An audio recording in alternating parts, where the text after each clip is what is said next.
participar en esta charla y tengo que compartir pantalla y Sí, si me podéis confirmar que estáis viendo mi pantalla. Sí, yo la veo y creo que vosotros también. perfecto. Entonces puedo empezar y buenas tardes a todos y gracias por tener la paciencia de escucharme cuando yo no trabajo con osos y espero de contaros cosas que os resulten interesantes. Y como todos sabéis, los ecosistemas de montaña y en general aquellos de las regiones frías están muy amenazados por el cambio climático. Y predecir su evolución frente a ello requiere tener unas predicciones climáticas fiables, es decir, con poco margen de error, pero también conocimiento de las características de los organismos, de esos ecosistemas y de los procesos biológicos desencadenados por el clima. Y mi charla se relacionará a este segundo aspecto. Quizá todos vosotros tenéis presentes algunas adaptaciones o características de los organismos que viven en ambiente frío. Por ejemplo, el mimetismo con el medio que tienen algunas aves y mamíferos de alta montaña que adquieren una coloración blanca durante el invierno. Otro caso más conocido aún para vosotros sobre todo, el caso de la hibernación o del letargo, que es una depresión de la actividad metabólica en invierno, o una alternativa que se manifiesta en otros organismos, que es una reducción interrupción del desarrollo, que se define, por ejemplo, la diapausa en los insectos y la dormancia o latencia en las plantas. Algunos insectos no eclosionan sus huevos hasta pasar por un periodo de frío y algunas semillas no germinan si no hay un periodo de frío que interrumpe el desarrollo. Pero yo aquí voy a hablar de otras características de los organismos que quizás son un poco menos conocidas, pero que influyen y pueden tener una importancia relevante en la dinámica de las poblaciones. Es decir, pueden estar influenciando si las poblaciones permanecen estables, aumentan o disminuyen. Por ello tienen bastante importancia de cara en un escenario de cambio climático. Y estas características se relacionan con la tasa de natalidad, mortalidad, inmigración y emigración, que son los parámetros ecológicos que condicionan la dinámica de las poblaciones. Y estas adaptaciones o características de las cuales voy a hablar son los ciclos vitales y indicadores de dispersión. Empezamos por los ciclos vitales. ¿Qué son los ciclos vitales? Son aquellos esquemas de asignación de recursos a la distinta fase de la vida de un organismo. Los organismos nacen, crecen, se reproducen y mueren. La diversidad de los ciclos vitales en los organismos se puede describir por tres variables que son relativamente más importantes. Son la edad de la primera reproducción, es decir, cuando los organismos dejan de crecer para empezar a reproducirse. Luego, el número de episodios de reproducción y la inversión en la reproducción. Por ejemplo, el número de veces que se reproducen en un año los organismos, el tamaño de la camada o el tamaño de puesta y el tamaño de los huevos o el tamaño de las crías, ¿no? Y luego, finalmente, el mantenimiento somático, la inversión en el automantenimiento, que determina la duración del ciclo de vida. Claramente, una estrategia óptima que en realidad no existe sería poder crecer rápido, conseguir grandes dimensiones, reproducirse mucho y sobrevivir mucho, ¿no? Pero esta es, digamos, un ideal que no existe en la naturaleza porque normalmente los recursos están limitados, ¿no? Entonces, hay un continuo de estrategia entre dos extremos. Imaginando que mis recursos sean 5 huevos para producir una tortilla, digamos que hay una estrategia que es invertir todo mi recurso en la reproducción presente. Y una puesta de 5 huevos, en este caso, no quedaría energía para la reproducción futura o para la supervivencia de los organismos. Otro extremo sería ahorrar en el presente para reservar energía para el futuro, es decir, tener una inversión reducida en la reproducción presente y invertir en el automantenimiento, lo cual garantiza que pueda haber una reproducción sucesiva, en fase sucesiva. La primera estrategia es una estrategia de los organismos que tienen ciclos rápidos, con gran inversión en la reproducción, y las tres variables que os he comentado varían de esta manera. El organismo se desarrolla rápidamente, invierte mucho en la reproducción y tiene una baja longevidad.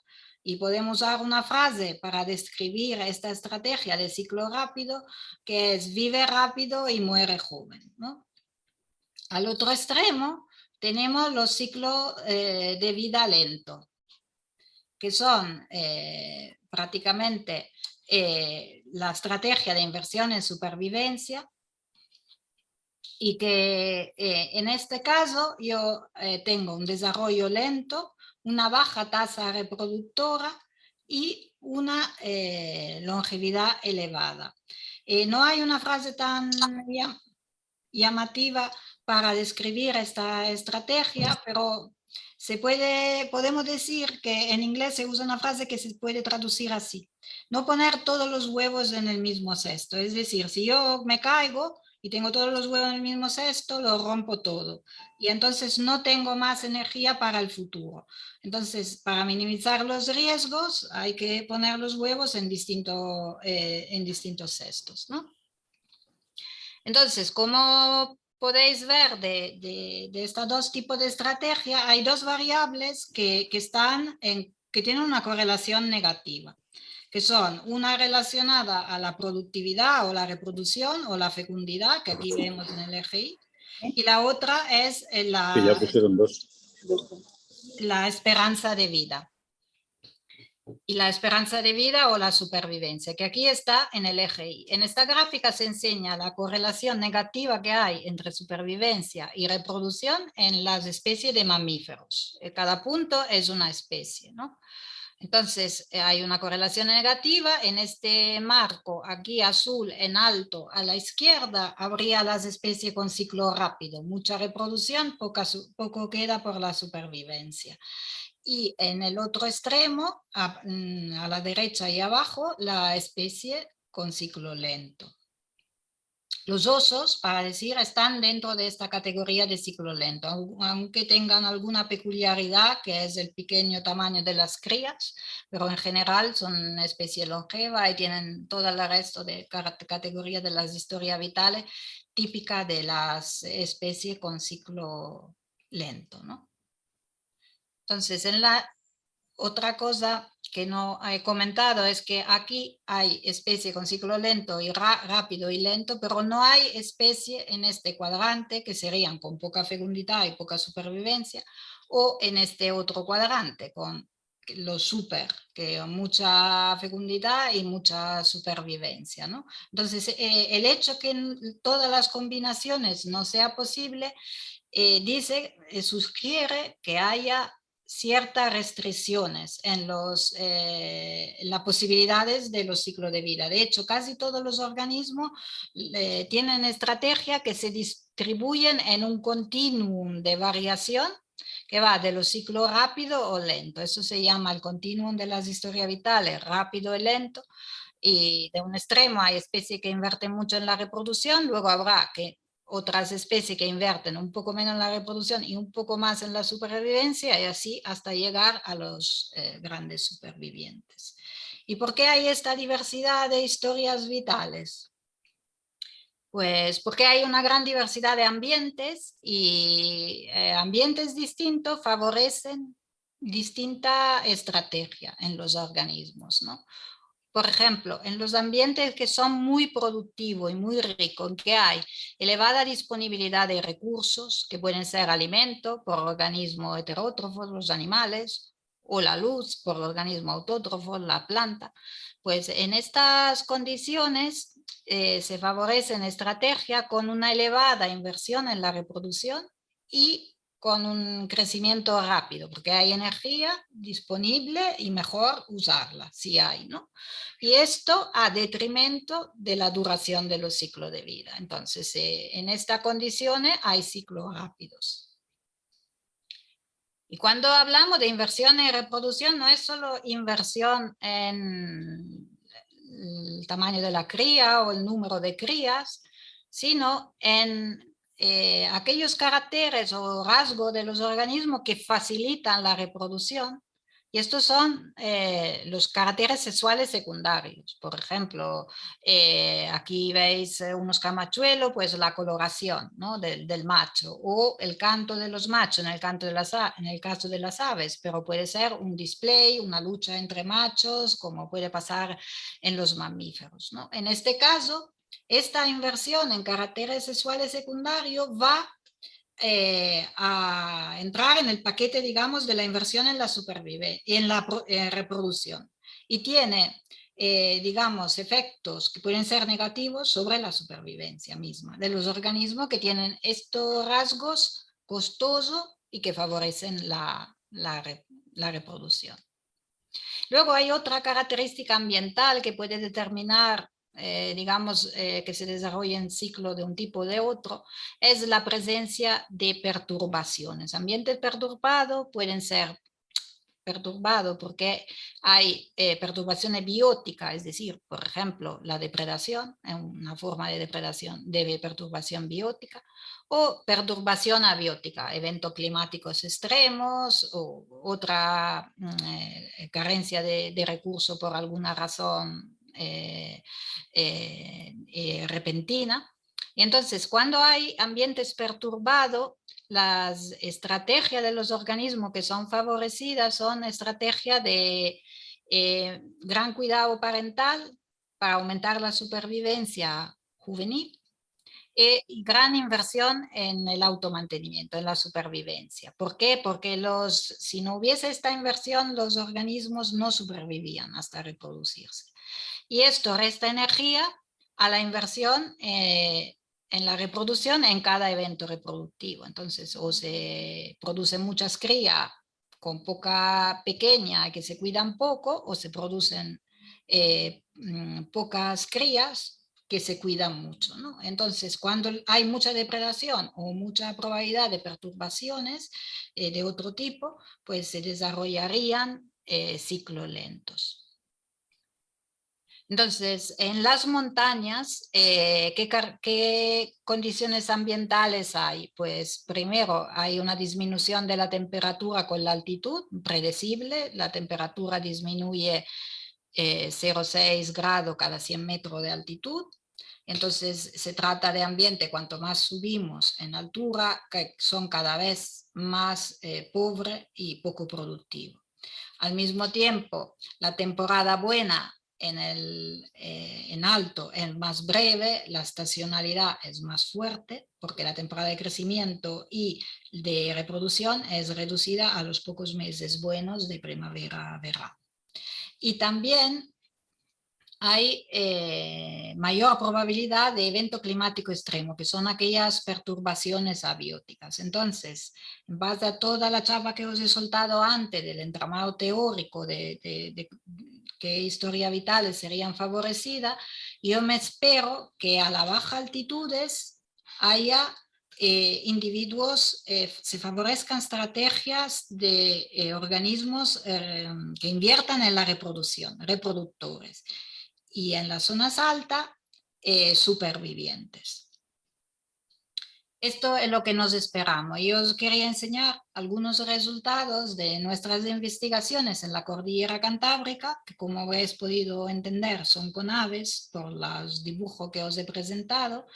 Y nosotros estudiamos, hicimos muchos censos desde el nivel del mar hasta las cumbres más altas de la cordillera para definir las condiciones ambientales de cada especie de aves. Y luego tuvimos por bastante tiempo un programa de captura, marcaje y recaptura de aves alpinas. Y también hicimos algunos experimentos para evaluar los caracteres sexuales. En base, os voy a presentar solo algunos datos relacionados a las historias vitales de estos proyectos. Y en esta primera gráfica os enseño cómo varía la inversión en la reproducción con la temperatura, ¿no? Y con la variación de la temperatura, entendiendo como temperatura la temperatura media de rango de distribución altitudinal de cada especie, ¿no? Aquí la tenemos en el eje Y. Nosotros teníamos unos censos, teníamos el límite inferior y superior por cada especie en una serie de localidades, calculábamos la temperatura media en las localidades de presencias. Y luego por cada especie, en base a nuestros datos de literatura, calculamos el número de huevos totales que ponían, totales a lo largo de toda la vida, en el eje Y. Luego cada punto es una especie con su barra de error, porque tenemos valores promedio por especie. En la especie hay muchos individuos y, como sabéis, la variabilidad individual puede ser bastante grande, como se ve aquí. Hay bastante barra de error. Claramente la especie no está solo en una temperatura, no se encuentra solo a una temperatura, tiene un rango de variación que suele ser bastante amplio, ¿no? De hecho, esta barra se debe a eso. Y el resultado que hemos encontrado es que hay un mayor número de huevos puestos en las especies que viven a temperatura más altas, es decir, a baja altitud. A alta altitud, pues la puesta es más pequeña, ¿no? Y luego hemos mirado cómo varía la inversión en supervivencia o la expectativa de vida de distintas especies, que la enseño en este otro eje, pero se ve solo la línea de tendencia, no los puntos, para no confundir. Entonces, en este caso, con una mayor longevidad, que aumenta de bajo al alto en este eje, encontramos que en la zona de elevada, donde las especies que viven a temperatura más elevada tienen menor longevidad, mientras que las especies que viven en zona más fría tienen mayor longevidad. Entonces aquí vemos primero este compromiso entre supervivencia y reproducción, que si aumento uno disminuye el otro. Y además lo que se puede ver que en la zona de alta montaña, que estarían aquí, las especies que están en zonas frías, tienen en proporción respecto a aquellas de las zonas bajas, una mayor inversión en la supervivencia, en el automantenimiento, y una menor inversión en la reproducción. Entonces es exactamente lo que me espero, que haya ciclos más lentos en las altas altitudes. Pero lo que diría alguien que, bueno, que le guste la estadística, diría, bof, qué línea de tendencia un poco fea, ¿no? Qué dispersión de puntos alrededor. O sea, que si la temperatura determinara completamente y fuese el único determinante del número de huevos, y me encontraría todo este punto en esta línea. Mientras que no, hay puntos que están muy alejados, es decir, que hay especies por las cuales no puedo prever bien el número de huevos puestos en base a las características ambientales en que se encuentra. Y esto se debe a varias razones. Una os la he comentado antes, que se trata de un análisis entre especies y las especies están compuestas por organismos, por individuos que varían entre ellos. Entonces, pues hay variabilidad intraindividual que está condicionando este análisis. Luego pueden haber factores estocásticos, pero hay otros factores que son debido a algunas características ancestrales de los organismos, que no es tan fácil que cambien cuando cambia el ambiente, es decir, que limitan la evolución, la adaptación de rasgo, porque implicaría un cambio en la morfología o en la fisiología del organismo que es vetado en la evolución, ¿no? Y uno de estos casos que digamos que responsable de los scatter es que hay algunas especies que tienen un antepasado común que era un gran reproductor y a lo largo de la historia evolutiva de este grupo no se ha podido cambiar esta pauta, ¿no? Todos los galiformes, nosotros comemos huevo de gallinas porque los galiformes invierten mucho en la reproducción, ¿no? Entonces, todas las especies que son galiformes aquí se encuentran por encima de la línea de tendencia, es decir, invierten más de lo que se esperaría por el ambiente en que viven, invierten más en la reproducción, ¿no? Luego, igual entre ellas, porque sabéis que hay muchos galiformes de zonas altas y de hecho son uno de los grupos que aguanta altitudes altísimas en cualquier cadena montañosa, ¿no? Pero ellos, de todas formas, sí que tienden a invertir un poco más en la reproducción que otros organismos que están a la misma altitud.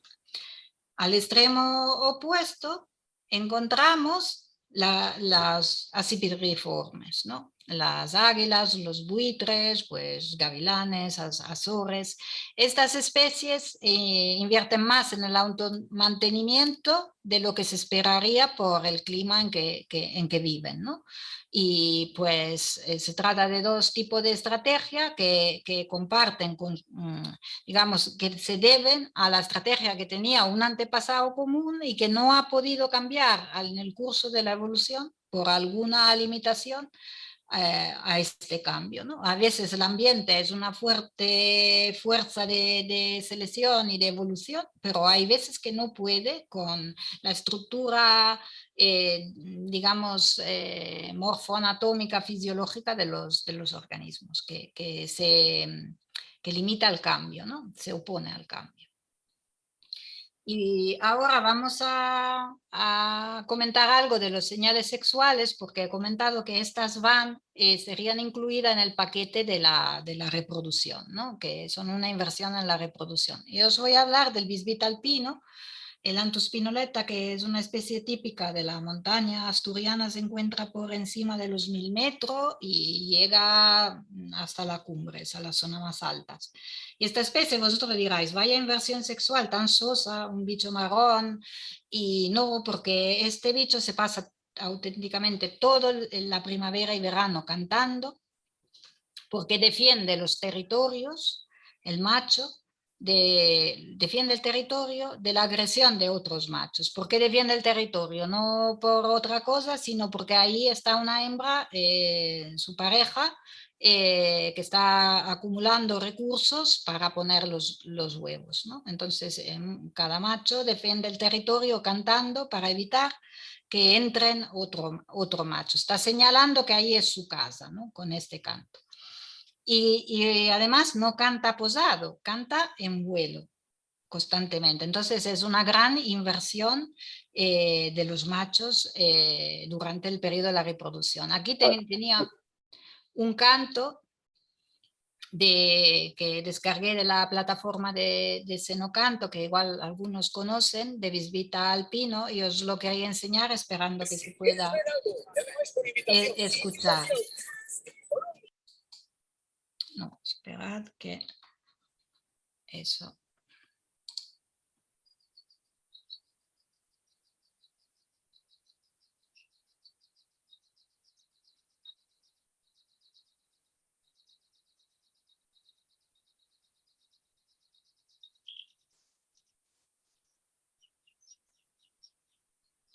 Se parece a un helicóptero, ¿no? Como un poco como sonido, y que lo hace pues durante estas evoluciones. Y nosotros, aprovechando del grande rango altitudinal en que vive esta especie, de la zona más baja a la zona más alta, hicimos un experimento de playback, es decir, emitimos canto de otros machos dentro del territorio de machos que habíamos identificado, ¿no?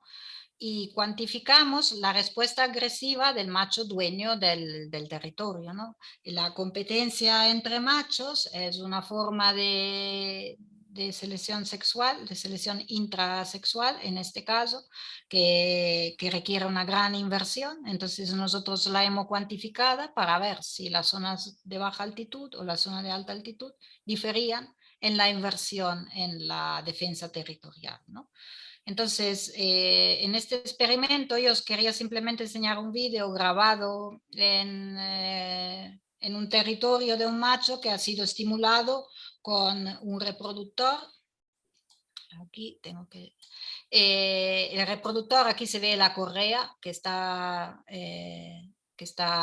escondida en la piedra y ya el dueño territorial ha llegado. Y os quería simplemente... Tu artista favorito, tenemos un 2x1 que hay que elegir, así que venga, vete pensando en el artista que quieres que arranque la prueba. Y esto es el comportamiento del macho al escuchar el canto, que aquí no se escucha, porque es un vídeo, es sin audio. Prácticamente el macho acude, escucha el canto y está buscando el individuo que está cantando y se mueve rapidísimamente.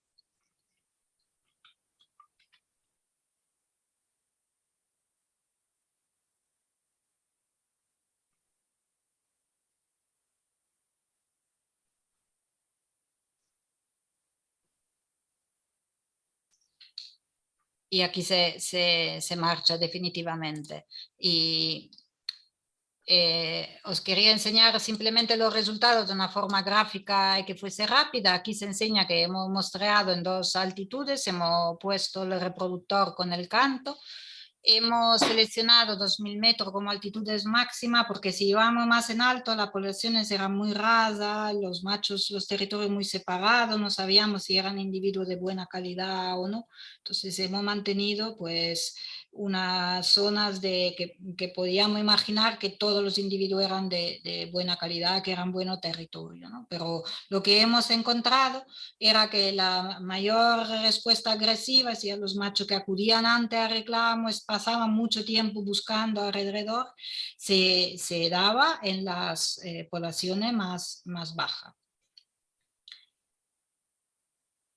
Y estos son unos resultados que hemos conseguido empíricamente con observaciones en la cordillera Cantábrica con aves, pero hicimos también una revisión de lo que pasaba con otros grupos taxonómicos en un gradiente altitudinal. Y efectivamente, esta pauta parece ser bastante común en los seres vivos, ¿no? Porque tanto en las plantas como en los animales, pues peces, reptiles y mamíferos, hay estrategias parecidas. Esto es simplemente una serie de análisis y que se han publicado que demuestran una mayor fecundidad y un menor cuidado parental en zonas bajas respecto a las altas, por ejemplo, los estudios que enseño aquí, y una menor supervivencia y longevidad en las zonas bajas, ¿no?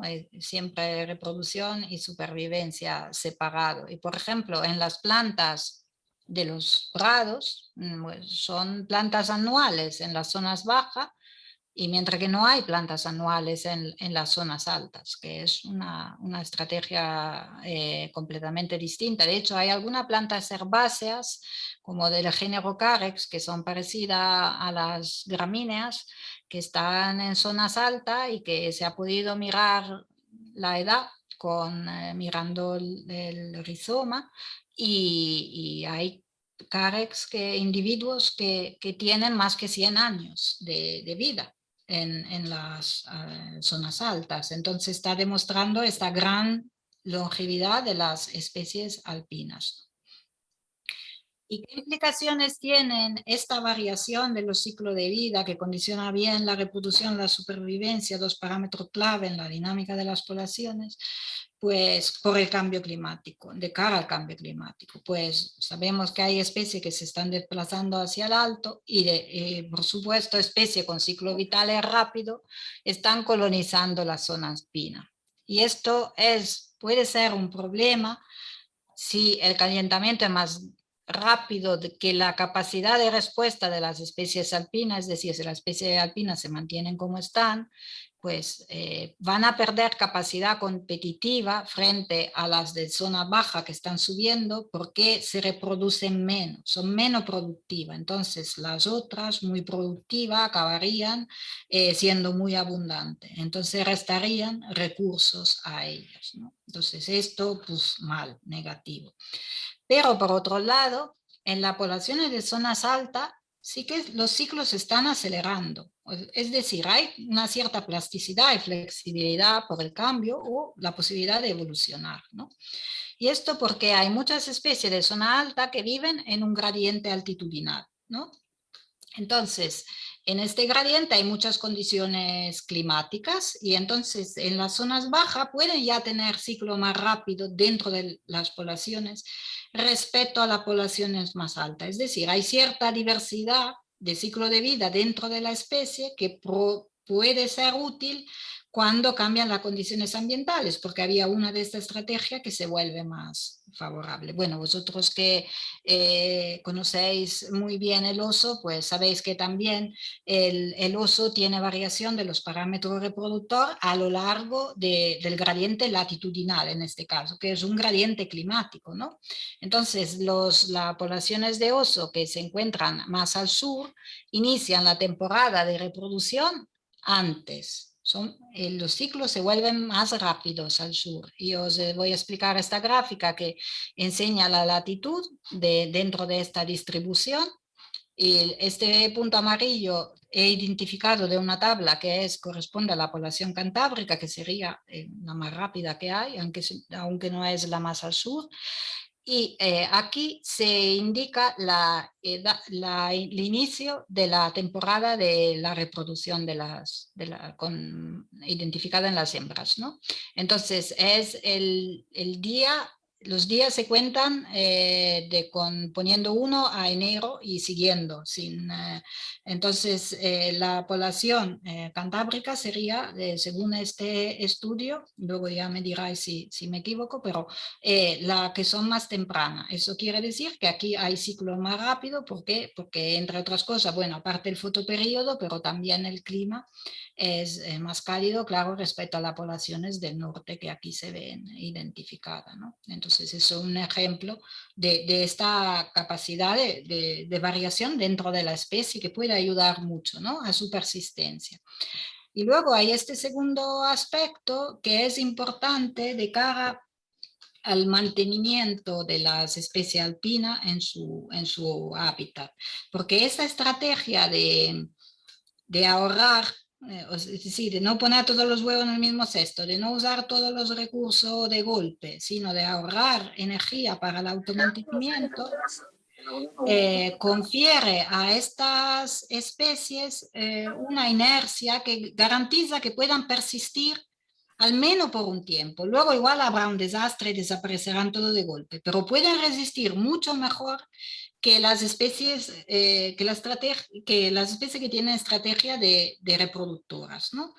Y esto explicaría por qué, por ejemplo, en las cumbres de las montañas de casi todo el mundo se han detectado, ahora que hay serie de datos temporales muy larga, muchas colonizaciones de especies de zona baja, pero muy pocas extinciones. Es decir, llegan especies desde abajo, porque claro, no hay ya la limitación de la temperatura que impide que a esta especie de llegar en alto, y consiguen, aumenta, digamos, su rango altitudinal, pero la especie que están en alto no han desaparecido. No han desaparecido, se quedan ahí porque hay este retraso que se llama retraso de la extinción, pero esperamos que no ocurra, y de todas formas no se ha observado todavía en ninguna especie que se haya extinto, ¿no?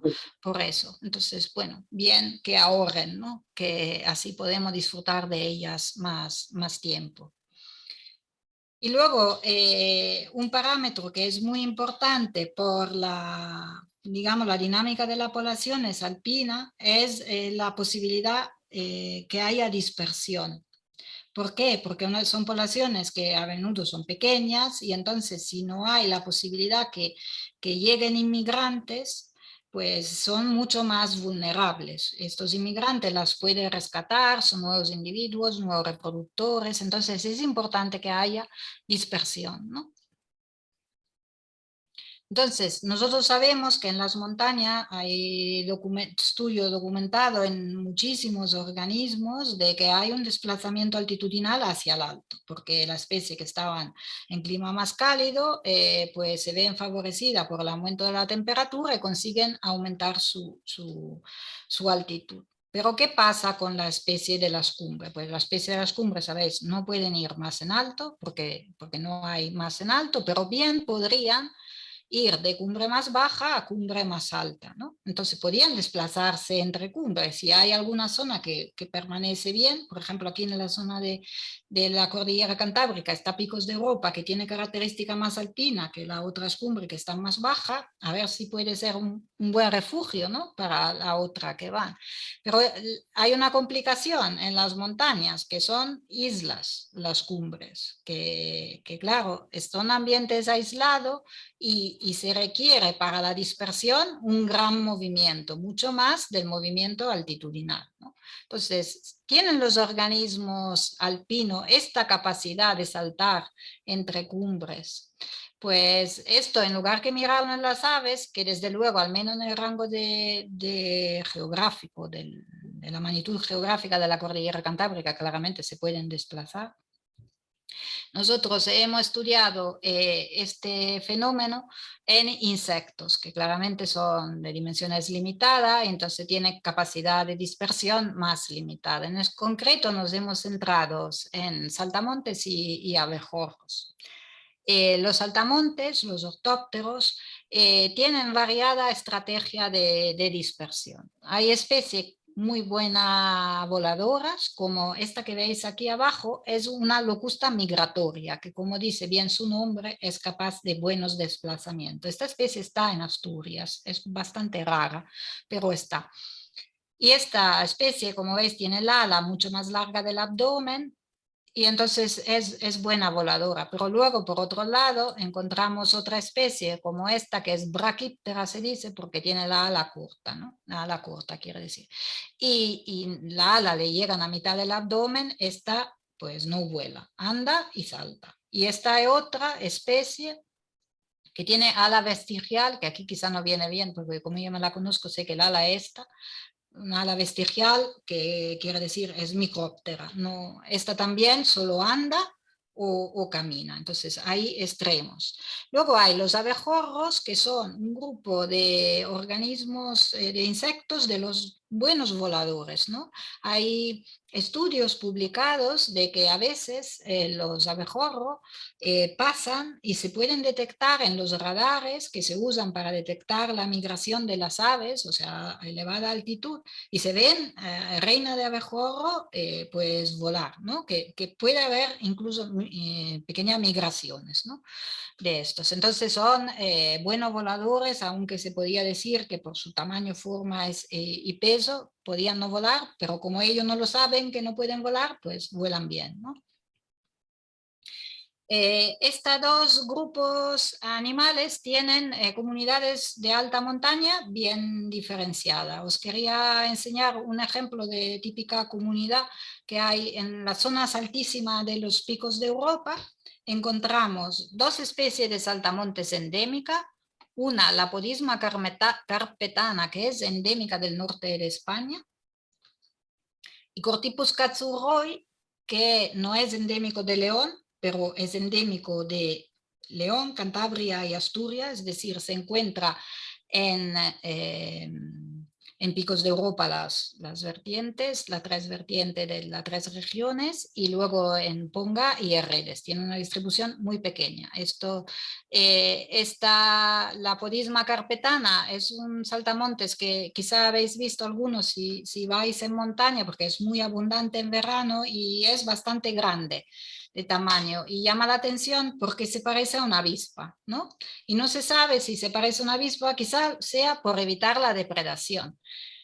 Los ortópteros son una comida óptima porque son muy ricos en proteína. Muchas aves alpinas, pues en el periodo de cría comen muchos ortópteros porque son muy nutritivos, y de hecho son de los insectos que aconsejan y que han recibido el visto bueno para ser comidos, ¿no? Entonces, claro, la podisma quizás se defenda de los depredadores imitando una avispa, ¿no? Que se defiende porque tiene un agujón, pero esta no lo tiene, ¿no? Yo no he probado el sabor que tiene, así que no sé si es buena o no. Y luego hay otra Pasa, especie. fenómeno. Ahora, va breve. Hay una especie de abejorro que solo se encuentra aquí en la cordillera, en picos de Europa, está también en Pirineos, en toda Europa, de alta montaña, que es el Mendacibombus mendax, que este género ha tenido una gran diversificación y irradiado en Asia, en la zona del Himalaya y del Asia Central. Y en Europa ha llegado solo esta especie, que es la que llega más en alto de toda, muy alpina, ¿no? Y luego otro ejemplo de la comunidad, por ejemplo, que hay en Somiedo, la zona de Somiedo, nos encontramos otra podisma que no es la carpetana, sino que es la cantábrica, que como dice su nombre, solo está en la cordillera cantábrica. Y esta también es parecida a una avispa, pero en lugar de tener la ala vestigial, esta directamente está sin alas, la ha perdido. Luego hay un abejorro, un Bombus monticola, que también es de montaña, es un típico polinizador de ricáceas, por ejemplo, bueno, su nombre inglés es el abejorro del arándano, ¿no? Porque poliniza estas especies, esta especie de ricácea. Yo aquí quería simplemente enseñar nuestro muestreo de saltamontes y abejorro. Nos hemos centrado más en la cordillera, sobre todo la zona alta por encima de 1900 metros, que aquí vienen en negro. Aquí vengo los puntos de muestreo de los abejorros en la naranja y de los saltamontes en verde.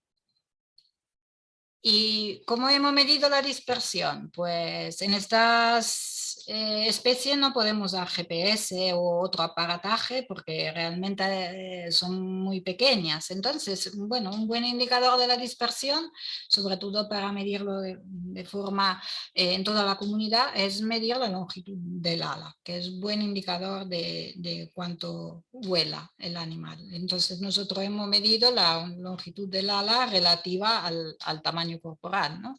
Entonces, a un indicador de tamaño, que en el caso de los saltamontes es la longitud total del cuerpo y en el caso de los abejorros es esta distancia entre las alas, ¿no? en el tórax.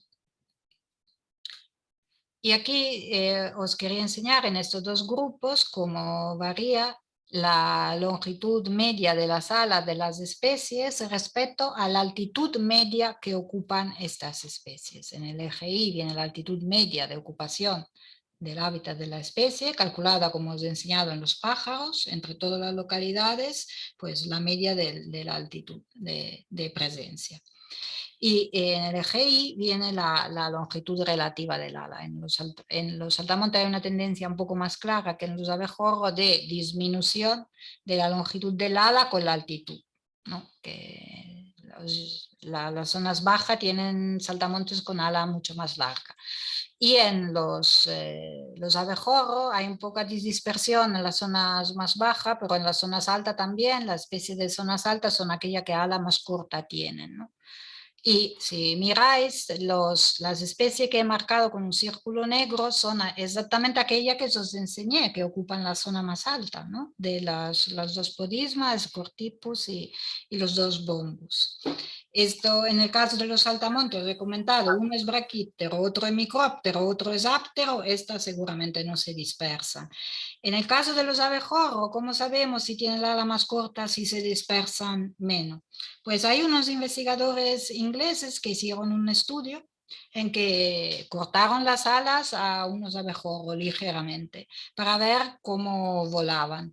Y han visto que ganaban en maniobrabilidad, se movían mejor entre las hojas y los flores si tenían las alas más cortas, pero perdían muchísima potencia de vuelo, ¿no? Eso quiere decir que si tienen las alas más cortas se dispersan menos. Pero ¿para qué deberían tener las alas cortas en las zonas altas, ¿no? O tener menos posibilidad de dispersarse en alta montaña cuando precisamente tienen que moverse más distancias si quieren desplazarse a otra zona, ¿no? Por el tema de las islas. Pues es otra vez volvemos a un tema económico, de ahorro de energía. Pues cuando las condiciones son raramente favorables para volar, por ejemplo, porque hay viento fuerte o la temperatura es baja, estamos hablando de insectos como los saltamontes, que son ectotermos. Si hace frío, los músculos del vuelo, como todos los músculos del cuerpo de estos organismos, no se mueven porque no necesitan temperatura elevada para que el metabolismo sea activo y que puedan moverse, ¿no? Entonces, la temperatura en alta montaña raramente son favorables para ellos. Los abejorros se dicen que son homeotermos. Es cierto que consiguen mantener una buena temperatura corpórea frente al frío, porque consiguen calentarse, pero esto pasa en la reina de las especies grandes, pero la reina de las especies pequeñas y todas las obreras pues son ectotermas prácticamente. Entonces ellas también son muy limitadas por la temperatura. Entonces, si las condiciones son raramente favorables para volar en las montañas, pues no conviene ahorrar en las alas y evitar de desarrollar músculo de vuelo y el aparato volador y ahorrar en la reproducción, pues eso es lo que pasa, ¿no?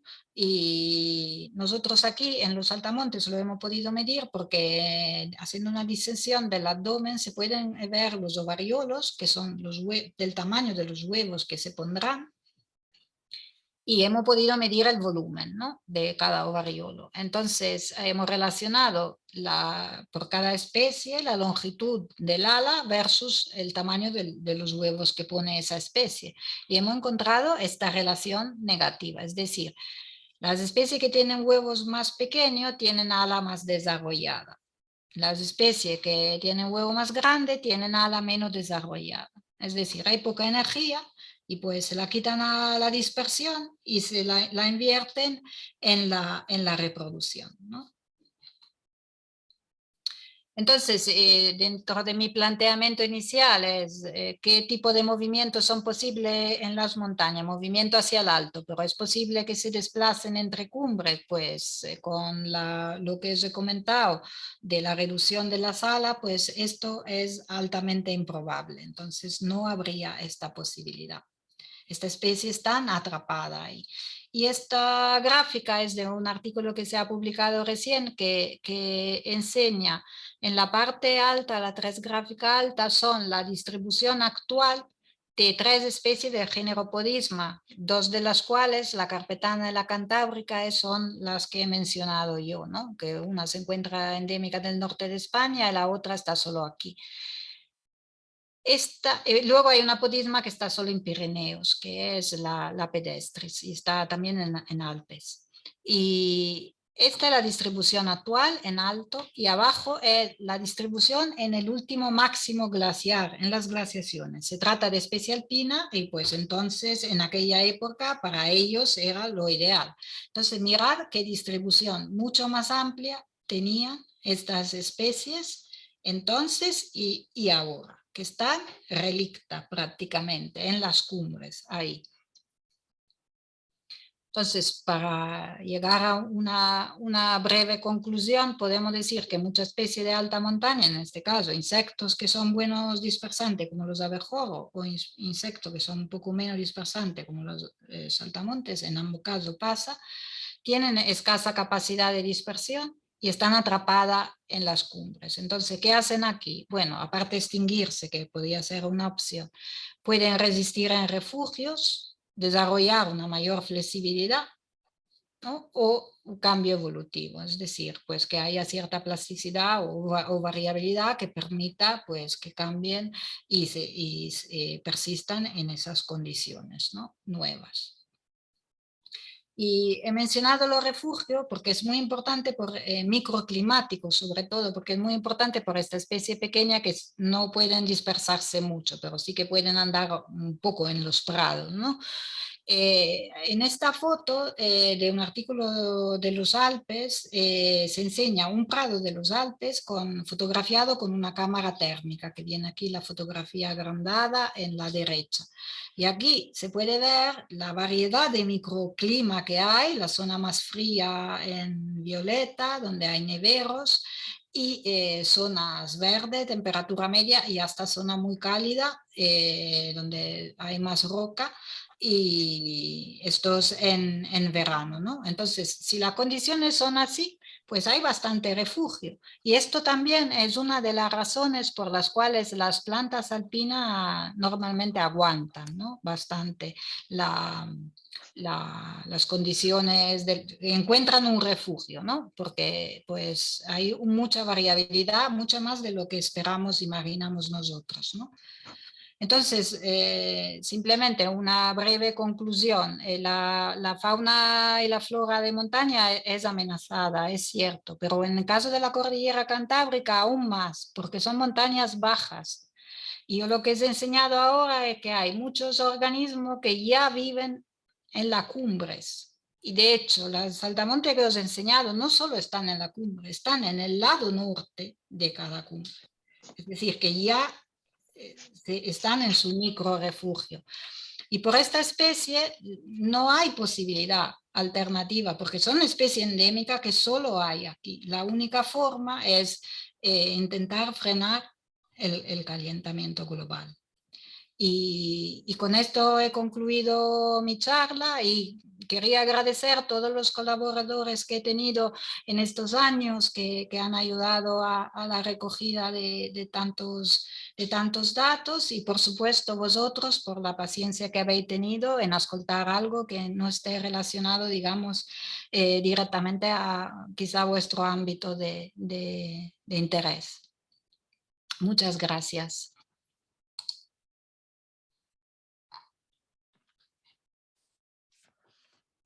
Vale, Paola, muchas gracias. Muy interesante, la verdad es que estuvo muy chula. Pues no sé si hay alguna pregunta, pero ahora no hay ninguna pregunta en el chat. Si alguien tiene alguna pregunta, dejamos un par de minutitos. ¿Cuántos años de trabajo de campo has? O sea, Bueno, nosotros ya tenemos 10 años, sí. 10 años, ¿no? Sí, sí, 10 años. De hecho, con las aves ya son 12. Sí, sí. Pues sí, sí. ¿Cuántas especies de aves más o menos habéis ido analizando? Nosotros hemos analizado, esos datos son con un centenar. Hemos dado las aves reproductoras solos, en el periodo reproductor. Se podría aumentar un poco más en el invierno, pero bueno, por calcular parámetros de la reproducción venía bien las aves. Y mientras que abejorro hay una treintena de especies, y de saltamontes hay también, no más, casi 40 especies, de las cuales 3 son endémicas, o sea que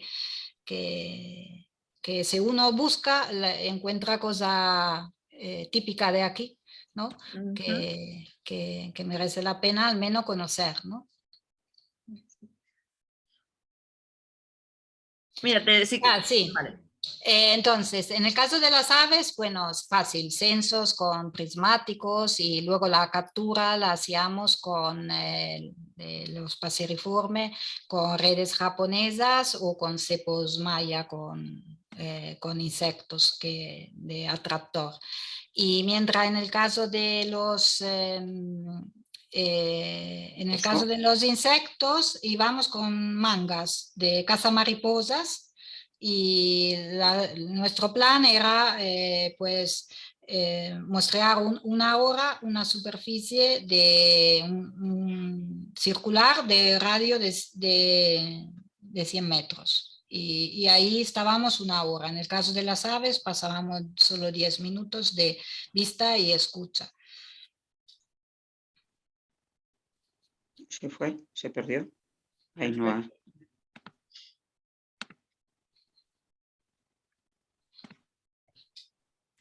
Y así, también decir una cosa, que las aves quedan vivas, pero sí que los insectos los hemos tenido que sacrificar, también para medir todo eso parámetro no sería posible en el campo. Y entonces tenemos colecciones, pero intentamos evitar por ejemplo, las reinas de los abejorros, que son los reproductores, pues intentamos evitar capturarlas y sacrificarlas, ¿no? ¿Las aves las anillabais de paso que cuando las capturabais? Sí, ¿no? Sí, sí. Y solo que ellas, sí, claro, con las aves es más que la mide ahí en el campo y luego le puede incluso sacar una gota de sangre para hacer análisis ecofisiológico, pero luego la suelta. En el caso de los insectos, pues tuvimos permisos para capturarlos y la verdad que hay que decir que también los insectos que son muy abundantes, vamos, en comparación. Hay estudios que se han hecho con abejorros que después de un muestreo en una zona pues quedan ahí el mismo número porque llegan otros. O sea que los insectos pueden ser localmente muy abundantes. Venga, dile algo. Vale. Dile, mujer. Perfecto. Dile. No. Pues no sé si hay ninguna pregunta más entonces.